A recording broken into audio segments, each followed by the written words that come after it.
তাদের আন্দোলনের কোনো ভূমিকা ছিল না, তারা আসলে মূর্খের সাগরে বসবাস করে।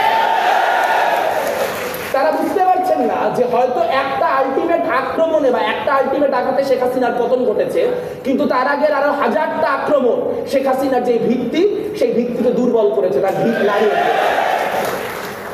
বন্ধুগণ, জুলাইয়ের ঐক্যের কথা বারবার করে বলা হয়।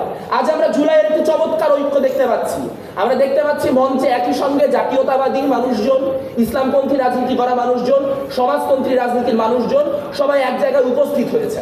আমরা অবশ্যই ঐক্য চাই, আমরা বাংলাদেশ প্রশ্নে অবশ্যই ঐক্য চাই, কিন্তু বাংলাদেশ প্রশ্নে তাদের সাথে ঐক্য হতে পারে যারা বাংলাদেশ নামক ধারণায় বিশ্বাস রাখেন, যারা বাংলাদেশ নামক ধারণাতেই বিশ্বাস রাখেন না, যারা ৭১-এর ঘাতক, দালাল এবং রাজাকার, তাদের সাথে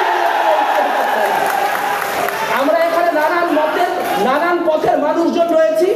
আমাদের মধ্যে নিশ্চয়ই রাজনৈতিক মতভিন্নতা থাকবে, তর্ক থাকবে, বিতর্ক থাকবে, সবই থাকবে, কিন্তু আমরা যদি একটা প্রশ্নে একমত হতে পারি যে গণহত্যাকারীদের কোনো ছাড় নাই, ৭১-এর গণহত্যাকারীদেরও ছাড় নাই, ২৪-এর গণহত্যাকারীদেরও ছাড় নাই, সেই গণহত্যা বিরোধী ঐক্যে যদি আমরা এক জায়গায় থাকতে পারি, তাহলে সামনে বাংলাদেশ একটি ভালো দিকে যাবে। যদি তা না হয়, আমরা জানি বিভিন্ন আন্তর্জাতিক ষড়যন্ত্রের জাল এই গোটা দেশ জুড়ে বিস্তৃত রয়েছে। আমরা জানি আওয়ামী লীগ প্রমাণ করার চেষ্টা করছে যে তারা না থাকার ফলে বাংলাদেশে মুক্তিযুদ্ধ বিলীন হয়ে গিয়েছে, তার বাংলাদেশে মুক্তিযুদ্ধের অবস্থান নাই। কিন্তু আমরা সংঘবদ্ধভাবে দেখাতে চাই, আমরা সংঘবদ্ধভাবে বোঝাতে চাই যে আমরা যেরকম ২৪-কে ওন করি, আমরা একইভাবে ৯০-কে ওন করি, আমরা একইভাবে আমাদের মুক্তিযুদ্ধকে ওন করি।